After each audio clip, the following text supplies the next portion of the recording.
Hello dear students, क्या हाल चाल आप सभी के प्यारे बच्चों। तो अपने जो चल रहा था फिजिक्स का चैप्टर नंबर 7 और आज अपने पार्ट नंबर 8 इसका डिस्कस करने जा रहे हैं इंग्लिश मीडियम के लिए। तो अपने क्या था कि जो पिछला पार्ट था उसमें स्टार्ट किया था एक टॉपिक, और वो टॉपिक था कि magnetic field due to a circular coil. ठीक है, एक सर्कुलर कॉइल के कारण अपने को मैग्नेटिक फील्ड निकालना था। तो प्रीवियस वीडियो में जो मैग्नेटिक फील्ड निकाला था वो सर्कुलर कॉइल के सेंटर पर निकाला था। ठीक है, और आज अपना जो टॉपिक है वो देखो उसी का ही नेक्स्ट टॉपिक है, second topic, magnetic field on the axis of A current carrying circular coil, यानी कि अपने को उसके एक्सिस पर निकालना होगा। अब एक्सिस क्या होता है?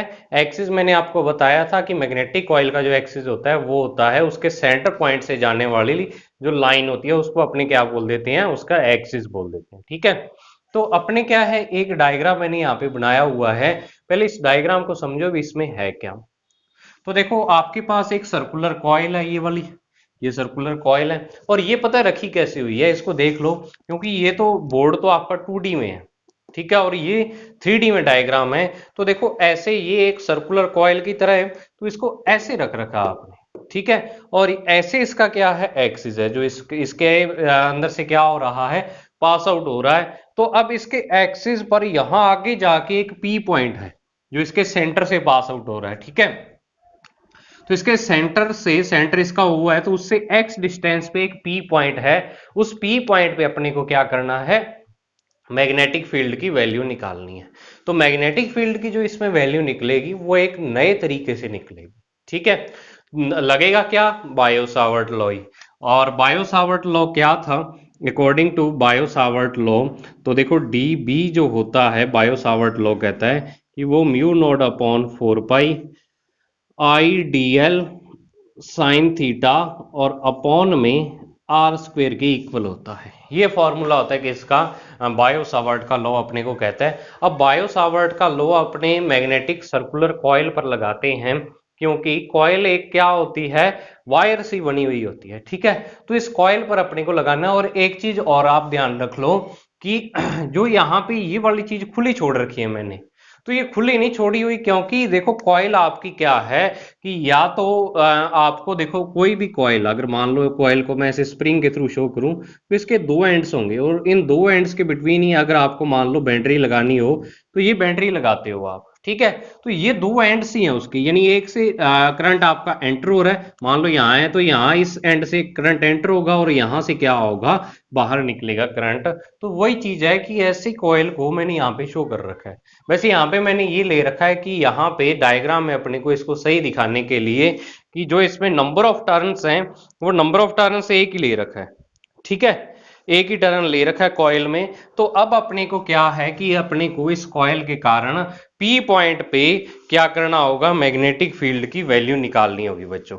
तो मैग्नेटिक फील्ड की जो वैल्यू निकालनी है उसके लिए अपने को क्या, बायो सावर्ट का लॉ है। और बायो सावर्ट का लॉ आपको पता है कब अप्लाई होता है, जब आप क्या लेते हो, जिसके कारण आपको क्या है मैग्नेटिक फील्ड निकालना, उसका एक स्मॉल एलिमेंट लेते हो। ठीक है, डीएल। तो अब इस कॉइल की रेडियस है वो कैपिटल आर है, आई करंट इसमें फ्लो हो रहा है। और करंट कैसे फ्लो हो रहा है वो भी देख लो। ये जो साइड है ना जहां से करंट आउटसाइड है यानी बाहर निकल रहा है, ये वाली इधर वाली यानी लेफ्ट हैंड साइड है, वो इसकी आगे वाली साइड है। ठीक है, यानी करंट यहां पे है तो ऐसे नीचे आ रहा है, ऐसे क्या आ रहा है, नीचे आ रहा है, ऐसे नीचे आ रहा है। और ये इसकी बैक साइड है, यानी कि ये इसमें करंट क्या है, ऊपर जा रहा है। तो ये बैक साइड है और ये क्या है, फ्रंट साइड है। ये आपको याद रखना है। ठीक है, तो अब अपने क्या करते हैं, यहाँ पे डीएल स्मॉल एलिमेंट लेते हैं। तो वो डीएल स्मॉल एलिमेंट आपको दो लेने पड़ेगी यहाँ पे। अब आप कहोगे कि सर दो क्यों लेने पड़ेंगे, वो देखो, क्योंकि देखो इसका सेंटर पॉइंट वो है। तो अगर मैं इससे यहाँ एक डीएल एलिमेंट लूं इससे कुछ डिस्टेंस पे, यानी कैपिटल आर डिस्टेंस ही होगी, क्योंकि इसकी रेडियस सॉरी उसकी सरकमस्टांस पे आपको डीएल लेना पड़ेगा। तो बिल्कुल सिमेट्रिकली एक जो स्मॉल एलिमेंट है वो इसके सामने भी होगा। ठीक है, और इन दो जो डीएल लिए हुए हैं इनकी जो इस पी पॉइंट से डिस्टेंस है वो सेम होगी आर और आर। ठीक है। तो अपने क्या है, कोई भी अगर आप यहां पे लेते हो, मान लो कि इसको आप क्या करो, कॉइल को दो हाफ पार्ट में डिवाइड कर दो, तो एक पॉइंट यहां पे लेते हो तो बिल्कुल उसके जैसा पॉइंट नीचे भी आएगा। आप ऐसे कह सकते हो इमेज बन रही है इसकी, इसको इमेज ना बोल के सिमेट्री बोलेंगे। कॉइल क्या है, अपने एक्सिस के अलोंग सिमेट्रिकल होती है, तो तभी अपने यहाँ पे दो क्या लेंगे, एलिमेंट लेंगे, स्मॉल एलिमेंट डीएल। ठीक है, पहले अपने एक ही लेते थे, यहां दो लेने पड़ेंगे। तो इस डीएल और इस डीएल की स्मॉलर डिस्टेंस है इस पी पॉइंट से, तो अब अपने को इन दोनों के कारण क्या देखना पड़ेगा, यहाँ पे मैग्नेटिक फील्ड देखना पड़ेगा। अब दोनों की लेंथ सेम है तो मैग्नेटिक फील्ड सेम होगा, डी बी होगा, लेकिन दोनों के कारण डायरेक्शन इसकी अपने को देखनी पड़ेगी यहाँ पर डी बी की। ठीक है, और वही मेन चीज है अपनी आज। तो ये डीएल है और ये डीएल है, तो अब इसके कारण डायरेक्शन देखनी पड़ेगी भी, इस डीएल के कारण इस पी पर जो डी बी की डायरेक्शन है वो किस दिशा, किस डायरेक्शन में है, मतलब किधर जा रहे हैं, यानी जो मैग्नेटिक फील्ड की डायरेक्शन है वो पी पर क्या होगी। क्योंकि देखो मान लो इसके कारण डायरेक्शन और इसके कारण डायरेक्शन मान लो अपोजिट अपोजिट होगी एक दूसरे के, तो अपोजिट होगी तो माइनस होगी। अगर मान लो जो मैग्नेटिक फील्ड है दोनों के कारण एक ही डायरेक्शन में आ रहा है, तो आपको क्या होगा, जो मैग्नेटिक फील्ड है डायरेक्ट उसको ऐड कर सकते हो। लेकिन अगर मान लो दोनों डायरेक्शन, दोनों की डायरेक्शन है जो उसके बिटवीन कोई ना कोई एंगल बन रहा है, तो फिर आपको उस एंगल के हिसाब से, क्योंकि जो डी बी है, ये डी बी एक वेक्टर क्वांटिटी है, तो आपको डायरेक्शन भी साथ में देखनी पड़ती है। पीछे वाले में अपने डायरेक्शन देखी थी, अगर आपको याद हो तो। ठीक है, अब आप सोचोगे कि कैसे देखी थी, तो theta is equal to 90 degree रखा तो था, तो वो डायरेक्शन ही थी उसकी, हर पॉइंट पे थीटा 90 डिग्री आ रहा था। ठीक है, अब अपने क्या है कि यहां पर अपने एज्यूम कर लेते हैं कि जो दोनों ये वाले एलिमेंट हैं, वो यहाँ पे जो एंगल बना रहे हैं वो अल्फा एंगल है। कितना है, अल्फा एंगल बना रहे हैं दोनों। तो अब अपने को डायरेक्शन देखने के लिए यहाँ पे एक नया रूल लगाना पड़ेगा, क्योंकि आपको डायरेक्शन किसके कारण देखनी है, डीएल, जो कि एक स्मॉल एलिमेंट है, और स्मॉल एलिमेंट के कारण डायरेक्शन कैसे देखते हैं। ठीक है, तो आप कहोगे कि सर उस पर टेंजेंट खींच देते हैं, टेंजेंट खींच के डायरेक्शन तो आ जाती है, लेकिन अपने को तो इसकी डायरेक्शन निकालनी है ना, अब इसकी डायरेक्शन निकालनी है। तो अब इसकी डायरेक्शन निकालने के लिए यहां पे एक नई चीज अप्लाई होगी कि आपके स्मॉल एलिमेंट के कारण डायरेक्शन, तो मैं इसका क्या है, वेक्टर फॉर्म लिखता हूं बच्चों, डायरेक्शन निकालने के लिए ओनली। जो वेक्टर फॉर्म था वो ऐसे था, म्यू नॉट अपॉन 4 पाई और I DL vector cross R cap, और यहां पर था नीचे आर स्क्वेयर। अब कई बच्चे सोचेंगे कि सर यहाँ आर क्यूब भी था, तो उसमें क्या था, जो आपका यहाँ पे आर वेक्टर आ रहा था। बात एक ही है, चाहे आर स्क्वेयर लिख के आर कैप लगा दो या आर क्यूब लिख के आर वेक्टर लगा दो, एक ही बात है। तो अब अपने यहाँ पे एक नया तरीका लगाएंगे, वो नया तरीका ये है, आपने 11वीं क्लास में पढ़ा होगा जब वेक्टर पढ़े थे, कि अगर मैं कहूं A cross B is equal to C vector है, कोई तीसरा सी वेक्टर आ रहा है। ठीक है, तो अब इस सी वेक्टर की डायरेक्शन आप कैसे फाइंड करते हो, आप क्या करते हो कि मान लो यहां पर दो वेक्टर हैं, जैसे ये ए वेक्टर है और ये बी वेक्टर आपका इस डायरेक्शन में, तो आप एक राइट हैंड रूल लगाते थे भी, ए वेक्टर की तरफ अपनी उंगलियां खोलो और बी की तरफ रोटेट कर दो, तो सी की डायरेक्शन अपने को ये थंब बताता था। ठीक है, इसको अपने राइट हैंड रूल बोल देते थे वेक्टर क्वांटिटी, और ये हर जगह अप्लाई होता है, चाहे कोई भी वेक्टर क्वांटिटी हो उसके लिए ये रूल लगेगा ही लगेगा। आगे भी लगेगा, फोर्स के लिए, मैग्नेटिक फोर्स आएगा उसके लिए भी लगेगा।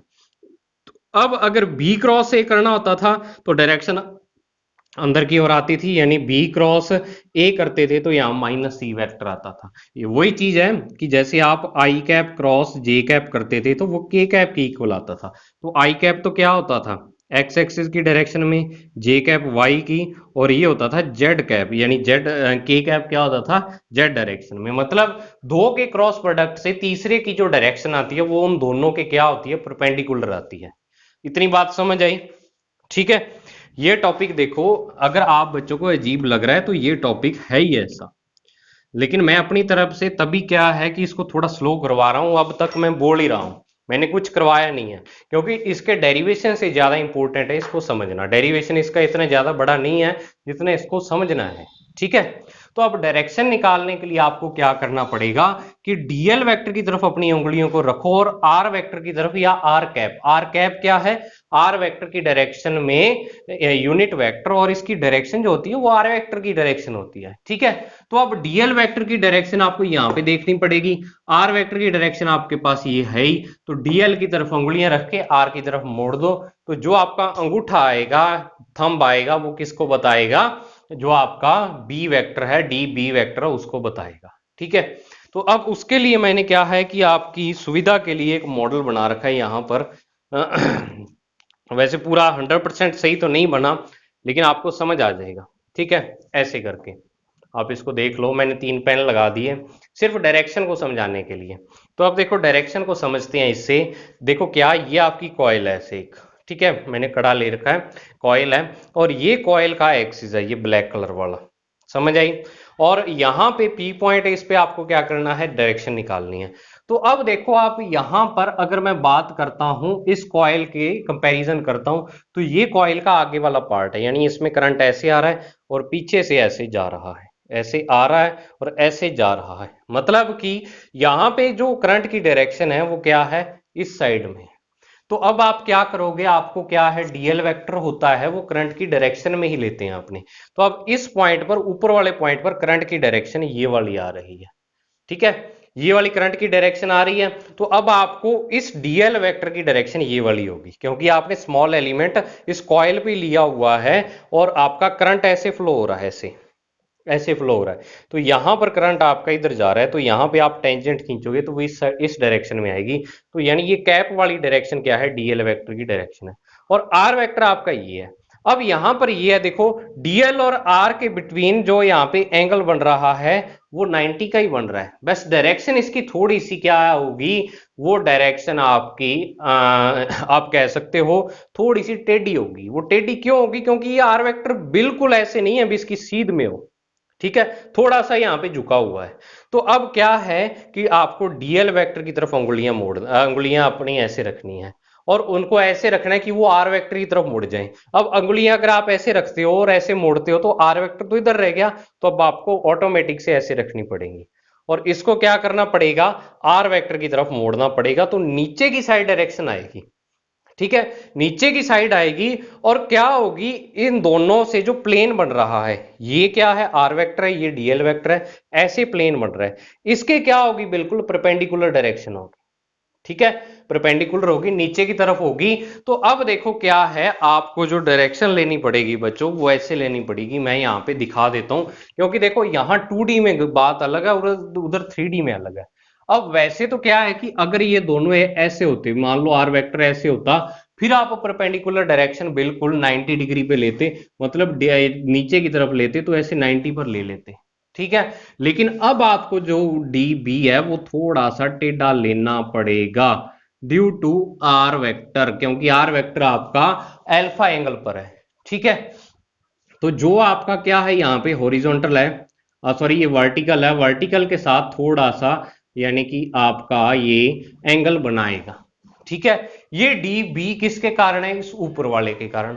अब नीचे वाले के कारण जो डायरेक्शन होगी वो बिल्कुल ऊपर वाले के अपोजिट होगी। कैसे होगी, इसी कॉइल को मैं घुमा के आपको बता देता हूं। ठीक है, जो अभी कॉइल आपको दिखाई थी ना मैंने, उसको घुमा के बता देता हूं। देखो अब ये ऐसे है, आपकी आपकी कॉइल में ऐसे करंट फ्लो हो रहा है, ऐसे करंट फ्लो हो रहा है। अब मैं इस नीचे वाले की बात करता हूं, तो आर वेक्टर ये वाला हो गया। अब डीएल वेक्टर की डायरेक्शन देखो, करंट यहां पे यहां से पीछे की तरफ जा रहा है, तो अब आपको क्या करनी पड़ेगी, उंगलियां ऐसी रखनी पड़ेंगी और उसको आर वेक्टर की तरफ मोड़ना पड़ेगा, क्योंकि अगर आप ऐसे रखते हो तो आर वेक्टर तो इधर रह गया, मोड़ोगे किसकी तरफ, रोटेट किसकी तरफ, तो डीएल की तरफ। डीएल वेक्टर की डायरेक्शन आपको करंट की डायरेक्शन, क्योंकि करंट ऐसे जा रहा है, करंट की डायरेक्शन में रखनी है, और आर वेक्टर की तरफ उनको मोड़ देना है। तो जो आपका ये थंब है, ये किसकी डायरेक्शन को बताएगा, आपके पास डी बी वेक्टर इस डीएल के कारण बताएगा। ठीक है, लेकिन ये थोड़ा सा क्या होगा, टेढ़ा होगा, थंब आपका थोड़ा सा टेढ़ा जाना चाहिए, क्योंकि यहां पे क्या है, ये जो नीचे वाला आर है वो भी यहां पे अल्फा एंगल बना रहा है। तो बिल्कुल क्या है, आप ऐसे भी सो कह सकते हो, देखो दो वेक्टर की जो डायरेक्शन होती है वो तीसरे की डायरेक्शन जो होती है, रिजल्टेंट आता है, उसकी डायरेक्शन उन दोनों के परपेंडिकुलर होती है। तो अब इन दोनों के परपेंडिकुलर से जो प्लेन बनेगा, इन दोनों के परपेंडिकुलर से प्लेन बनेगा, उसका परपेंडिकुलर ऐसे होगा ना, ये एक्स एक्सिस मान लो, ये वाई मान लो, तो जेड आपका ऐसे होगा इन इस तीसरे के परपेंडिकुलर, ठीक है। तो यानी कि आप ऐसे नहीं कह सकते जेड आपका ऐसे होगा, अब वो इसके तो परपेंडिकुलर रहा ही नहीं जेड, तो आपका जेड थोड़ा सा ऐसे होगा, क्योंकि इसके साथ तो ये परपेंडिकुलर ही रहेगा, चाहे आपका जेड यहाँ पे हो, चाहे यहाँ पे हो, यहाँ पे हो, इसके इसके बिटवीन और आपके इस जेड के बिटवीन एंगल हमेशा 90 रहेगा, चाहे इसको जहां मर्जी उठा लो। लेकिन बात इसकी ही है कि इसके भी क्या रहना चाहिए, परपेंडिकुलर, तो आपका जेड ऐसे होगा। तो अब आप जो डायरेक्शन लोगे यहां पर डी बी की डायरेक्शन नीचे वाले के कारण, वो नीचे वाले के कारण क्या है, ऐसे आएगी बच्चों, ठीक है। डी बी की डायरेक्शन आपकी ऐसी आएगी, और ये आपका क्या है, वर्टिकल लाइन है, यानी एक्चुअल में तो आनी तो यहाँ पे चाहिए थी अगर ये आर वेक्टर सही होता तो, लेकिन आ ऐसे रही है दोनों के कारण डी बी की डायरेक्शन। समझ आई बात, ठीक है, डी बी वेक्टर कह सकते हो आप। तो ये झंझट सारा आज का मैंने अब तक आपको समझाने के लिए इस डायरेक्शन के लिए किया सारा। तो मुझे उम्मीद है जो मैंने इतना माथा मारा है आपको समझ आ गई होगी डायरेक्शन वाली बात। अब अपने आगे स्टार्ट करते हैं, ठीक है। तो डायरेक्शन दोनों के कारण क्या आ रही है, यहां पर आप देखो, रिजल्टेंट तो निकाल ही नहीं भाई, एक डीबी इधर जा रहा है और एक डीबी वेक्टर इधर जा रहा है, दोनों की जो रिजल्टेंट है वो क्या डायरेक्शन आएगी, तो वो तो निकाली नहीं अपने, वो भी निकालनी पड़ेगी। तो उसके लिए देखो मैं यहाँ पे अलग कलर के पेन से बता देता हूं आपको। देखो क्या है कि अब आपको इन दोनों का रिजल्टेंट निकालना पड़ेगा, डीबी और इस डीबी का। तो रिजल्टेंट निकालने के लिए देखो क्या करते हैं, या तो आपका क्या करो कि इन दोनों के बिटवीन एंगल फाइंड कर लो, भी एंगल कितना है, फिर दो वेक्टर के सम का फॉर्मूला लगा दो, वो हो जाएगा। या फिर एक सिंपल तरीका ये है कि इसको कंपोनेंट में तोड़ लो, इस लाइन को आगे बढ़ा दो, आगे इंक्रीज कर दो, और इसको कंपोनेंट में डिवाइड कर लो। तो कंपोनेंट में डिवाइड करने के लिए आपको देखो, कंपोनेंट में दो वेक्टर को कैसे डिवाइड करते हो, मान लो ये ए वेक्टर है और यहाँ पे ये थीटा एंगल आपका बना रहा है, तो अब इसको सॉरी, ए वेक्टर आपका ये वाला, ठीक है, और ये ऐसे थीटा एंगल बना रहा है, तो इसके दो कंपोनेंट आप बनाते हो, जो थीटा के पास वाला वो ए कोस थीटा, और जो थीटा से दूर होता है वो ए साइन थीटा, ऐसे बनाते हो आप। तो अब इस डी बी वेक्टर का एंगल तो निकालना पड़ेगा, तो अब एंगल निकालोगे तो वो देखो कैसे निकालोगे, ठीक है। एंगल भी थोड़ा सा क्या है, कॉम्प्लिकेटेड है निकालना। देखो कैसे, ये अल्फा है ना, तो अब ये वाली लाइन है, ये यहाँ पे 90 डिग्री का एंगल बना रही है, तो ये एंगल जो होगा वो 90 माइनस अल्फा होगा, 90 माइनस अल्फा होगा। अब फिर से अगर मैं नीचे यहाँ पे बात करूं, तो ये जो डी बी वेक्टर है, डी बी वेक्टर, ये मैंने आपको कहा था इस आर वेक्टर के परपेंडिकुलर है, ठीक है, जो ये आर वेक्टर है इसके परपेंडिकुलर है। अब इसमें से क्या है, ये वाली ऐसे लाइन निकल रही है, ये वाला एंगल 90 माइनस एल्फा है, और ये पूरा दोनों के बिटवीन डी बी और आर के बिटवीन फिर से 90 डिग्री है, तो उसमें 90 माइनस एल्फा ये हो गया, तो ये कितना हो जाएगा, एल्फा हो जाएगा। तो ये वाला एंगल क्या आ गया, एल्फा आ जाएगा। और बिल्कुल इसी तरीके से नीचे भी ये 90 माइनस एल्फा और ये वाला एंगल एल्फा आ जाएगा। समझ आई बात, एल्फा एंगल आ गया। अब नेक्स्ट देखो, चलो इसको कंपोनेंट में तोड़ते हैं अपने, ठीक है, कंपोनेंट में इसको डिवाइड करते हैं। तो अब देखो इस डी बी इस लाइन के साथ क्या कर रहा है, एल्फा एंगल बना रहा है। तो जिस लाइन के साथ एल्फा एंगल बना रहा होता है वो वाला कंपोनेंट कौन सा होता है, डी बी कोस थीटा या कोस एल्फा आ जाएगा यहाँ पे, और ऊपर भी डी बी कोस एल्फा, और इधर हो जाएगा डी बी साइन एल्फा ऊपर वाले के कारण, और डी बी साइन एल्फा नीचे वाले के कारण।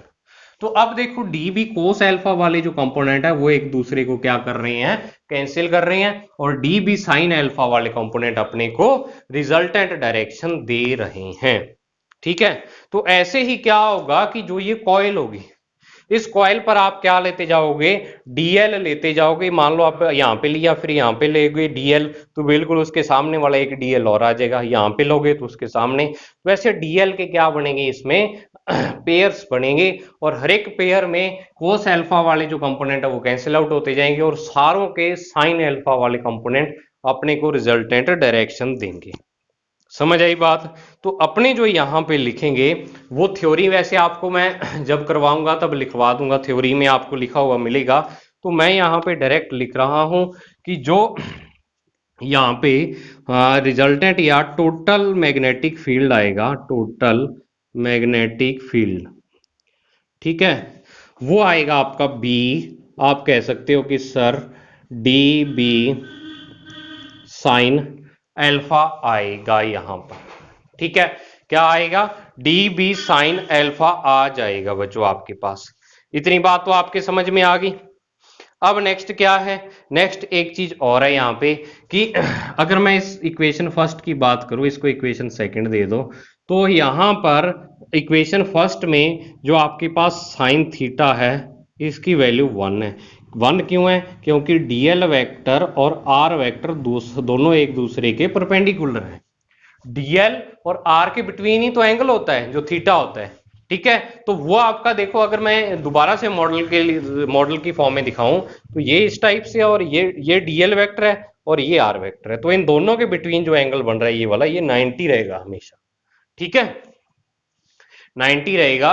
तो इस कारण जो डीएल और आर के बिटवीन एंगल है वो आपका क्या है, ये वाला थीटा 90 डिग्री और साइन थीटा 1। तो डी बी जो हो जाएगा आपका, वो हो जाएगा mu not upon 4 pi I D l upon में आर स्क्वेयर। और इस डी बी की वैल्यू आप उठा के इस इक्वेशन सेकंड में रख दो, तो बी की जो वैल्यू आ जाएगी वो आ जाएगी mu naught upon 4 pi I D L और अपॉन में आर स्क्वेयर, और साथ में आ जाएगा साइन एल्फा। साइन एल्फा समझ आ गया क्यों आया? क्योंकि सारे ही जितने कंपोनेंट बनेंगे इसमें, उनके जो कोस एल्फा वाले कंपोनेंट है वो कैंसिल हो जाएंगे, और रिजल्टेंट इंटेंसिटी अपने को क्या है, जो मैग्नेटिक फील्ड है वो साइन एल्फा वाली देंगे, और उन सब की डायरेक्शन इधर ही होगी सारों की, ठीक है। ये आ गया। तो अब अपने क्या करती है, इसमें कांस्टेंट टर्म को लिख लो बाहर, बाकी अंदर पड़ा रहने दो। तो कांस्टेंट टर्म को अपने बाहर लिखते हैं, तो b इज इक्वल टू आपके पास आ जाएगा म्यू नॉट आई और अपॉन में 4 पाई, ठीक है। और यहां पे dl r square sine alpha, dl upon r square sine alpha. अब अपने निकालते हैं value of sine alpha, value of sine alpha. तो साइन एल्फा फ्रॉम ट्राइंगल, अगर मैं ट्राइंगल की बात करूं तो ये आपका पॉइंट, ये वाला जो पॉइंट है ये P है, ये आपका L पॉइंट है और ये O है। तो from triangle P L O P, L O P, L O P, इसमें देखो मैं यहाँ पे नीचे बना देता हूँ, ये वाला ट्राइंगल है जो, इसमें ये 90 डिग्री है, ये एल्फा है, ये एल है, ये ओ है और ये पी है, ये एक्स है, ये स्मॉल आर और ये कैपिटल आर है, ठीक है। तो इसमें अगर मैं साइन एल्फा की बात करूं तो साइन एल्फा आपका बच्चों यहाँ पे क्या आ जाएगा, साइन एल्फा क्या होता है, परपेंडिकुलर अपॉन हाइपोटेनस। तो परपेंडिकुलर इसमें ये है, एल्फा के बिल्कुल सामने वाला कैपिटल आर, और हाइपोटेनस इसमें स्मॉल आर है, ठीक है। तो capital R upon small R आ गया। तो अब इसकी वैल्यू साइन एल्फा की वैल्यू आप इसमें पुट कर दो। तो इसमें जब पुट करोगे साइन एल्फा की वैल्यू इसमें, तो आपके पास आ जाएगा म्यू 0 आई और अपॉन 4 पाई और d l upon r square और इनटू में कैपिटल आर और अपॉन में स्मॉल आर, ठीक है। ये आ गया। तो B इज इक्वल टू आपके पास आ जाएगा mu naught I upon 4 pi D L into capital are और अपॉन में आर क्यूब। अब आप देखो कैपिटल आर भी कांस्टेंट है, क्योंकि इसकी जो रेडियस है, कैपिटल आर यहाँ पे क्या है, जो आपकी कॉइल है उसकी रेडियस है। ये सारी थ्योरी आप पढ़ लेना, मैंने लिखी हुई है यहाँ पर, इसी कारण आप आसान बनाने के लिए। तो ये कांस्टेंट है, और स्मॉल आर क्यूब भी कांस्टेंट होगा। स्मॉल आर क्यूब यहाँ पे क्या है कि जो आपके एलिमेंट लिए हुए हैं आपने, स्मॉल एलिमेंट, उन सब की इससे डिस्टेंस है। तो जो इसकी सरकमफ्रेंस है उस पर जितने डीएल लोगे, वो उन सभी डीएल की जो डिस्टेंस है इस पी पॉइंट से, वो सेम ही होगी स्मॉल आर, ठीक है।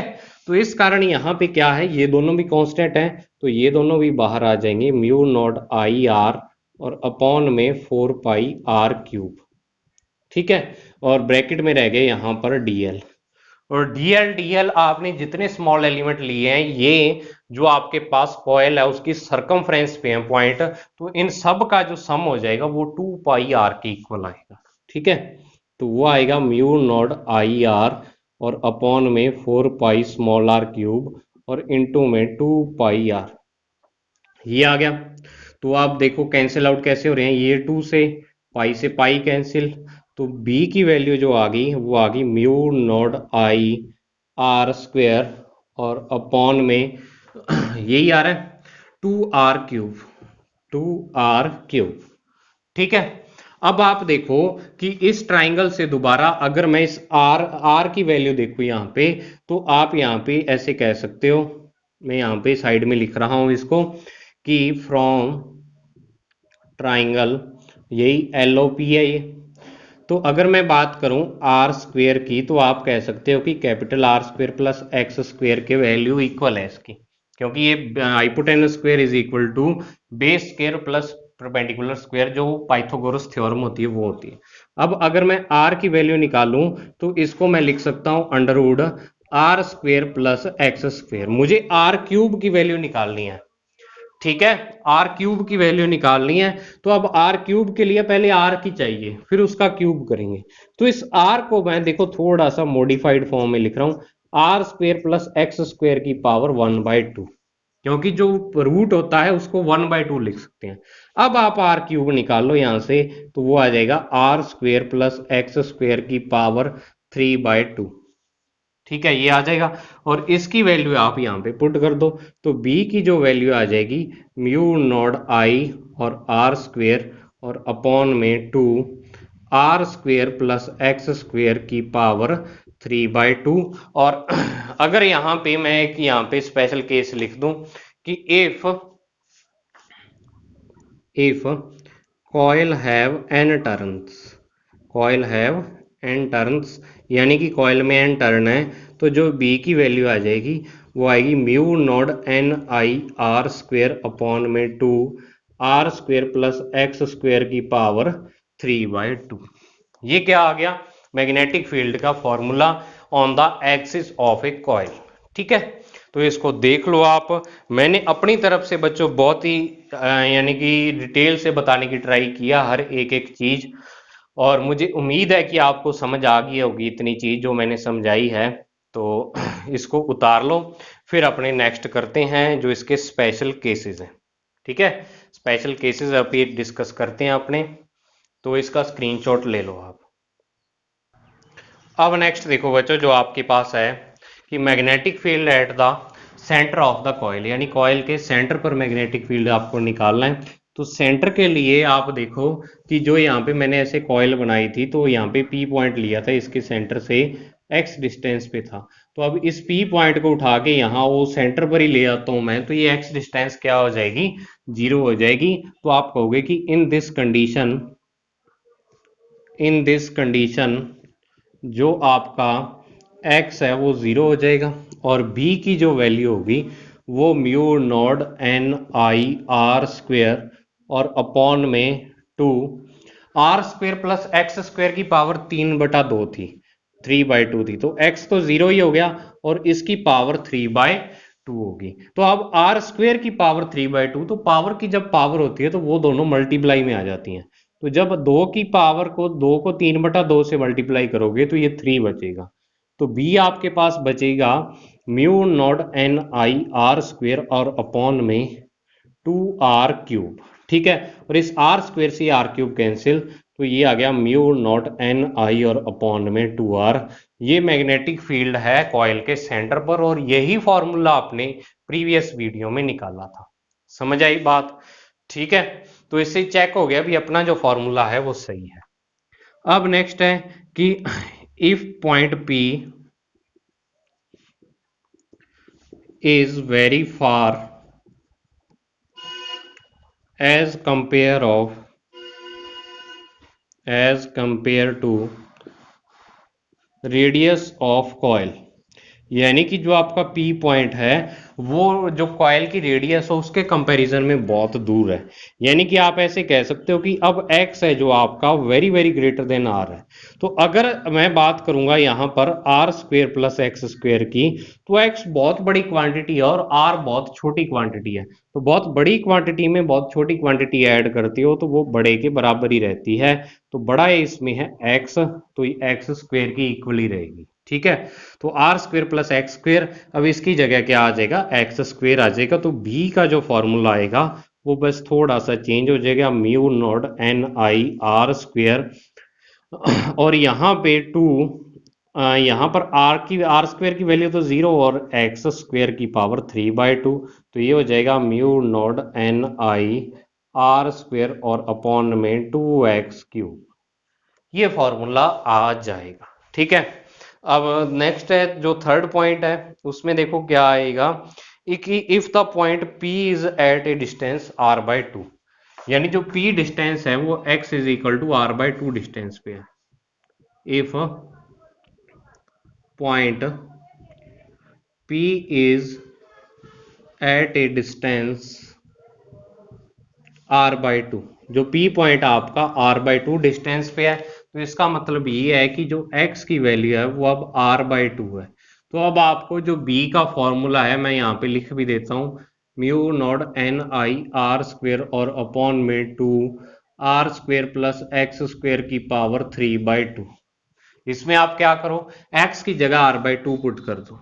ठीक है। तो b is equal to mu naught N I r square और अपॉन में 2 r square plus r square by 4, क्योंकि r/2 का स्क्वेयर करोगे जब आप यहाँ पे तो r²/4 और ऊपर पावर 3/2, और इसको mu naught N I r square और अपॉन में 2, यहाँ एलसीएम लोगे तो ये 5r² बन जाएगा और अपॉन में 4 की पावर 3/2।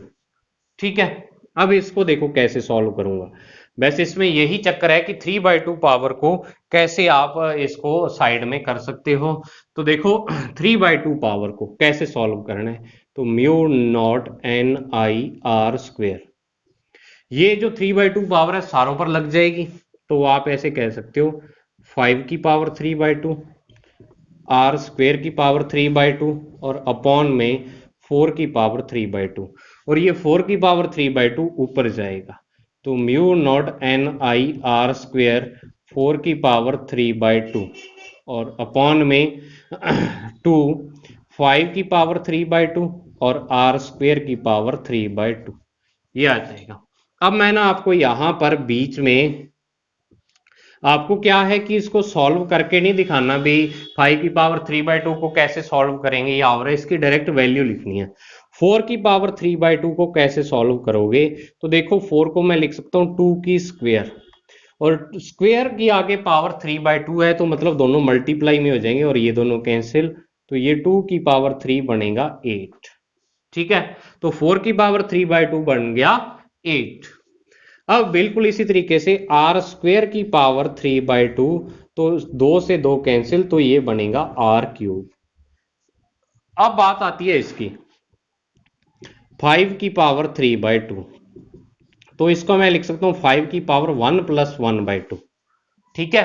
क्योंकि जो पावर होती है इसको अपने ऐसे तोड़ के लिख सकते, 3/2 क्या होता है, 1.5 होता है, जिसको अपने 1.5 बोल देते हैं, और वो 1 + 1/2 होता है। अब जो पावर का रूल है कि अगर दो पावर एक ही जो आपके बेस पे प्लस में लिखी हुई हैं तो उसको आप मल्टीप्लाई में लिख सकते हो, यानी 5 की पावर 1/2 इंटू 5 की पावर 1 इंटू 5 की पावर 1/2, और 5 की पावर 1 तो 5 होती है, और 5 की पावर 1/2 5√5। तो अब 5 की पावर 3/2 की वैल्यू जो आ गई वो 5√5 आ गई। तो अब यहाँ पे सारी वैल्यूज पुट कर दो, ये वाली, ये आपको ओनली क्या है बताने के लिए मैंने लिखी है, ना कि आपको ये सॉल्व करके दिखाना होगा भी हाँ हमने ऐसे सॉल्व किया, इसको नहीं लिखना आपने, यहां से डायरेक्ट ये वाला स्टेप आएगा नीचे वाला। तो b बराबर mu naught N I r square into में 8 अपॉन में 2 5√5 और इंटू में r की पावर 3, क्योंकि क्या आ गया r की पावर 3, 2 से 8 कैंसिल 4 आ गया। ठीक है। और r स्क्वेयर से ये क्यूब कैंसिल, तो b की जो वैल्यू आएगी वो आएगी mu naught 4 mu naught N I और अपॉन में 5√5 r। और इसी पर बेस्ड अपना जो सेकंड जो नेक्स्ट जो वीडियो का टॉपिक है वो है, तभी मैंने ये वाला आपको सॉल्व करवाया है बच्चों। समझ आई बात। तो ये था अपना आज का टॉपिक, इसको देख लो आप एक बार, और इसको नोट करना चाहो तो नोट कर लो, आपको नोट्स मिल जाएंगे। तो जरूर इसी तरह आप इसको सीखते रहें और अपने दोस्तों के साथ इसको शेयर करते रहें। आज का टॉपिक थोड़ा हार्ड था, तो इसी कारण क्या है कि ऐसा टॉपिक जो तैयार करना होता है उसमें आपको दिमाग लगाना पड़ेगा। या तो मेरी तरह मॉडल बना लो, जो मैंने मॉडल बनाया होगा उससे समझ लो, और नहीं तो मैं कहता हूं कि जो आपने डीबी की डायरेक्शन निकाली थी ना, जिस बच्चे के नहीं समझ आता उसको डायरेक्टली बोल रहा हूं मैं, इसका रट्टा लगा लो, क्योंकि इसमें ज्यादा दिमाग लगाओगे उलझोगे आप। जिसको तो समझ आ रहा है, समझ आ गया है डायरेक्शन कैसे निकालनी है, वेक्टर कमांड वेक्टर के बारे में सब कुछ पता है, वो तो कर सकता है। नहीं तो उसका रट्टा लगा लो, डी बी भी एक ऊपर की तरफ ऐसे जाएगी और एक नीचे की तरफ अल्फा एंगल बनाएगी, बस। ठीक है। तो जो रट्टा लगाने वाली चीज होती है वो भी मैं आपको बता देता हूँ। तो ये अपना आज का टॉपिक था, मुझे उम्मीद है आपको बहुत ही अच्छे तरीके से समझ आया होगा। मिलते हैं अपने नेक्स्ट वीडियो में, तब तक के लिए thank you. Have a nice day dear student.